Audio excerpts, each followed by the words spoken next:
riblom.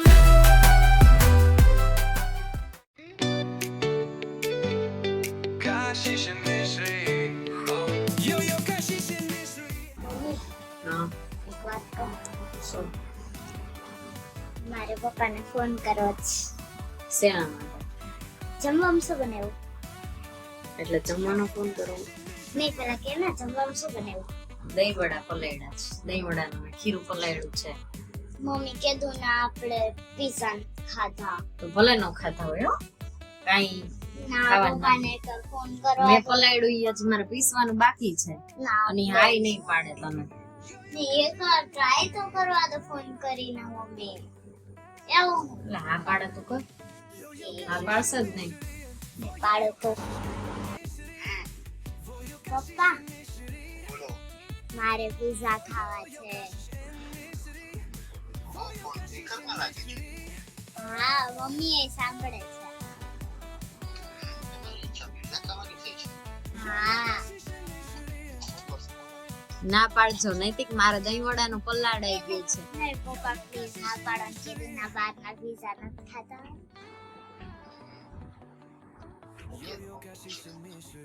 બોલો mummy. મેં દહીં વડાનું કર્યું એનું શું કરું? યસ. હા તો આને કયો રેડી રે.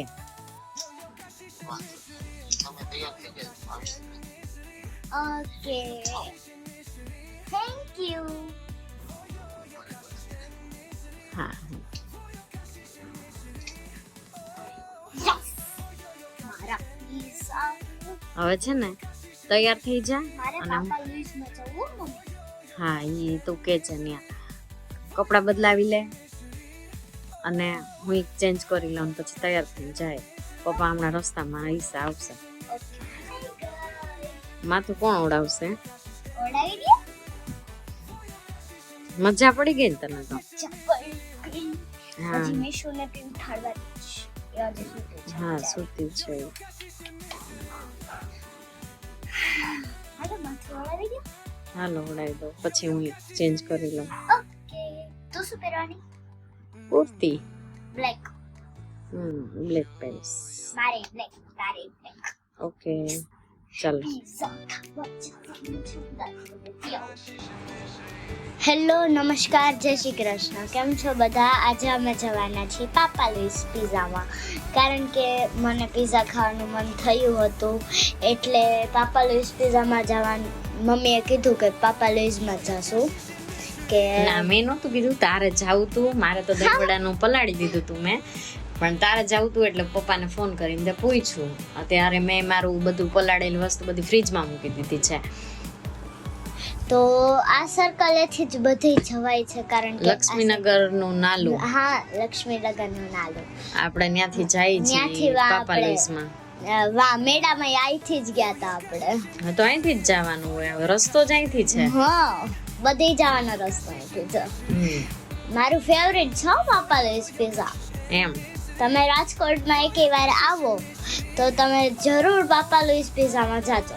આ જો આવી ગયું. ત્યાંનું જે સલાડ હોય છે બહુ સરસ હોય છે, એટલા માટે ખાસ તો પિઝા તો ઠીક, પણ હું તો સલાડ ખાવા માટે જ જાઉં છું અને કશીશ નહીં ભાવે છે સલાડ બધું.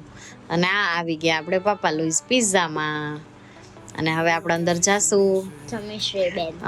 મિશ્રીને એમ કે આ હું તો બહાર આવી ગઈ, મજા પડી ગઈ મિશ્રીને. વાળ ખંજોળે. હા, ફર્સ્ટ ફ્લોર ઉપર જ છે એટલે કઈ લિફ્ટની જરૂર પડતી નથી ત્યાં.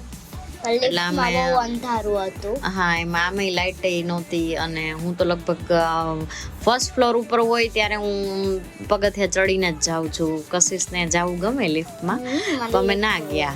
અને હવે અમે આપણે જે સ્ટાર્ટર્ડ હોય એ લેવાનું શરૂ કરી દીધું. કશીશે એને પપ્પા કે પેલા જાઓ તમે લઈ લ્યો, હું મિશ્રીને સંભાળું છું. એટલે મેં કીધું હા વાંધો નહીં. કશીશ બેન તો પબ્લિક હતી ત્યાં, બહુ વધારે ભીડ હતી એટલે ભીડ પછી હું ઘણી. આગળ જ હોઈ ગઈ પછી લઈશું બધું. જેમ કે કઈ લેવા જેવું વધારે હતું નહીં, સ્નેક્સ, પાસ્તા ને એવું હતું. પાસ્તા તો મને બહુ ભાવે નહીં એટલે. કા પાસ્તા તો હમણાં કાલે કહેતી હતી પાસ્તા ખાવા. પછી વ્હાઈટ સોસ પાસ્તા ભાવે, એ હા તો- બધા રેડ સોસ હતા. હા તો વ્હાઈટ સોસ વાળા હતા એમાં. એ તો ઓલી સાઈડ આ લીધા તે હા વ્હાઈટ સોસ જ લીધા. વ્હાઈટ સોસ પાસ્તા લીધા અને પછી તો હર વખત મેગી લે છે. આ વખત મેગી હતી જ નહીં, હતી નહીં મેગી. નકર હર વખત અહીંયા મેગી હોય છે. અમે અહીંયા લગભગ ચોથી વખત આવ્યા છીએ. આની પહેલા 2-3 વખત આવી ગયા છીએ ફેમિલી સાથે. અને અત્યારે અમે ચારેય આવ્યા છીએ, મિશ્રી, હું, કશિશ અને એના પપ્પા. નૂડલ્સ હતા ત્યાં અને નૂડલ્સ તો ના નૂડલ્સ નહોતા, રાઈસ હતા. રાઈસ ને નૂડલ્સ એ હતા. હા તો તે રાઈસ તો લીધા હતા ને. રાઈસ તો મને ભાવે. હા એટલે હું દર વખતે લઉં. રાઈસ મજા આવે ખાવાની. અમે અને મંચુરિયન તું આવી ને ત્યારે પૂરા થઈ ગયા હતા, હું આવી ને ત્યારે મંચુરિયન આવી ગયા હતા, એટલે મેં મંચુરિયન લીધા હતા. ના મને તો બહુ ભાવે. પછી આ શું કહેવાય આને? આ પેસ્ટ્રી ડેઝર્ટ. હા ડેઝર્ટ. આપણને તો બોલતાય ન આવડે. અમને તો આ પેસ્ટ્રી હતી. પેસ્ટ્રીમાં હું ઓળખી જાઉં. હું મમ્મીને એકવાર કહેતી હતી ને ત્યાં કે લાસ્ટમાં ડેઝર્ટ ખાધું, તો મમ્મીને ખબર જ નથી પડતી કે ડેઝર્ટ એટલે શું. હા હું પેસ્ટ્રી બોલ ને મને તો સમજાઈ જાય. જો આખી પાણીપુરી. પાણીપુરી કેવી મોઢામાં વહી ગઈ જો કશિશ ને. બાકી રોટલીનું બટકું તો આ મોઢું ખુલે જ નહીં રોટલીમાં. અને પાણીપુરી ફટાફટ એને ખાઈ લીધી. એકવાર લીધી અને પછી હું જ્યારે લેવા ગઈ ને ત્યારે મેં તો 2 જ લીધી હતી, એમાંથી એક જ મેં ખાધી. પાણીપુરી ખોટી પેટમાં જગ્યા રોકે એટલે મેં નહોતી લીધી. એને મજા આવી. તો 2 પ્લેટ ખાઈ ગયા આખી.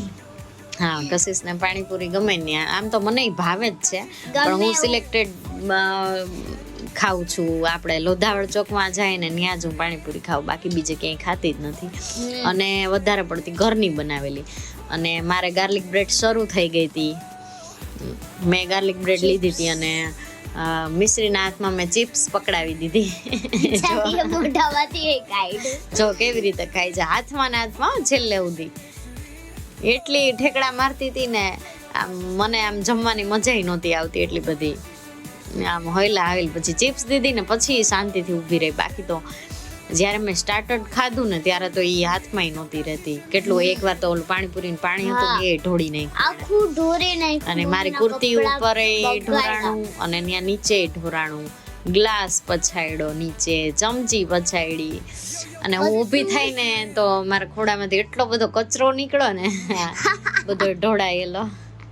ચિપ્સ ને હા હું કહું આ લોકોને એમ થશે કે જો તો આ લોકોએ જમ્યું છે કે ઢોળ્યું છે. પણ ના કઈ એના પપ્પા કે છોકરા હોય ને એમ જ હોય, એવું કઈ ન હોય કે આમ.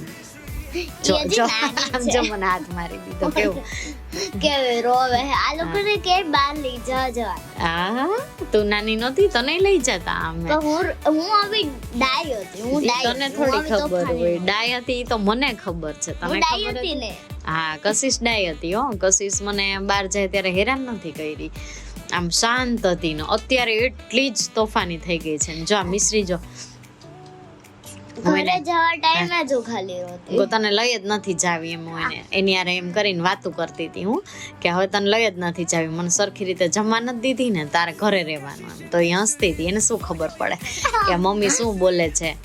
જો સામું જોઈ જોઈને એ બધું સાંભળતી હતી કે મમ્મી શું બોલે છે એને થોડી ખબર હોય, પણ હું તો એની યાર વાતું કરતી હતી. દાંત કાઢતી હોય. હા હસતી હતી. ઈ બધાય સામું હશે એવું નથી. બહુ કચકચ. કોક છોકરા બહુ કચકચ. હા ના એમ તો ડાય છે, પણ એક કે જમવા ટાઈમે તો લગભગ એવું જ બને છે કે મને હેરાન કર્યા વગર ના રહે. અને જો છેલ્લે કશી પાણીપુરી લીધી. જો તું છેલ્લે ક્યારે લઈ આવી હતી? ઈ તું નથી. હા હું નથી. ના હું તે પાછી પાણીપુરી લીધી હતી. હા તો આ પિઝા ખવાય કે પાણીપુરી ખવાય? તો પિઝા ખાવા આવી હતી કે પાણીપુરી ખાવા આવી હતી? પાણીપુરી. બોલો પાણીપુરી તો આપણે ઘરે બનાવીએ છીએ. મુખવાસ લેવા મમ્મી મુખવાસ લેવા. હા પછી હું પાછી પેલા મેં ના પાડી, પછી પાછી હું મુખવાસ લેવા ગઈ. હું તો ના લાવ ને લઈ લઉં. પછી અમે નીકળ્યા બહાર. પછી અહીંયા ફોટોશૂટ કરાવ્યું. ફોટા પડાવ્યા મેં ને મિશ્રી ને કશિશ ને. ફોટા લગભગ બહુ ઓછા પાડવાના આવે છે કે મિશ્રી આવ્યા પછી. થોડીક વાર બેઠા અને મુખવાસ ખાધો અને પછી ફોટોશૂટ કરી અને પછી અમે ડાયરેક્ટલી ઘરે જ જવાના હતા. પણ અમે ગાર્ડનમાં આવ્યા. હા, આમ તો પછી ગાર્ડન સામે જ હતું એટલે કશિશબેન કે છે કે જલ્દી ત્યાં જ જવું છે. મેં 2-3 વખત ના પાડી કે ના, હવે મિશ્રી નીંદરમાં આવી છે એટલે આપણે નથી જવું, પણ તોય પછી એના પપ્પા કે ના 10-15 મિનિટ એને લઈ જાય એટલે એને નિરાશ થઈ મજા જાય. આવી મને. એના પપ્પા મિશ્રીને લઈને ત્યાં સામે જ બેઠા હતા અને હું એના બગીચામાં લઈ આવી અને બેન તો એક્સરસાઇઝના જે કંઈ આ બધા હતા ને મને મજા આવે. એમાં એને એમ કે આ રમવાનું છે. હું કહું એક્સરસાઇઝ કરવા માટે છે, રમવાનું નથી. તો કે ના, મજા આવે તો એમ. પછી થોડીક વાર 10 મિનિટ જેવું કોશિશ રમી. મેં કીધું વાંધો નહીં, રમી લે, પછી જાય એમ, જલ્દી કરજે, ઉતાવળ રાખજે. હું ના મમ્મી, હજી મારે જવું છે. આ ઓલું કર્યું ને, હા હેન્ડ સ્ટોપિંગ હા, કર્યું સ્ટોપિંગ. પછી આ બધું જીમનું છે. ખરેખર આવું બધું નજીકમાં હોય ઈ સારું, તો એક્સરસાઇઝ આપણે ત્યાં ને ત્યાં જ થઈ જાય સવારમાં વહેલા ઉઠીને. અમારે અહીંયા ગાર્ડનમાં બી છે કા? હા, પણ એ થોડુંક આઘું પડી જાય. અને આમેય મિશ્રી છે એટલે હું ક્યાંય નીકળીએ ના શકું આવી રીતે. થોડીક મોટી થાય ને પછી વિચાર્યું છે કે ગાર્ડનમાં જવું છે આપણે. હવે અમે ઘર તરફ નીકળીએ છીએ. કશિશને મેં કીધું ચાલો હવે ઘરે, તો માની ગઈ તો તરત. પછી અમે ઘરે જવા નીકળવાના હતા. Thank you for watching. જય શ્રી કૃષ્ણ. બીજા વિડીયોમાં મળશું.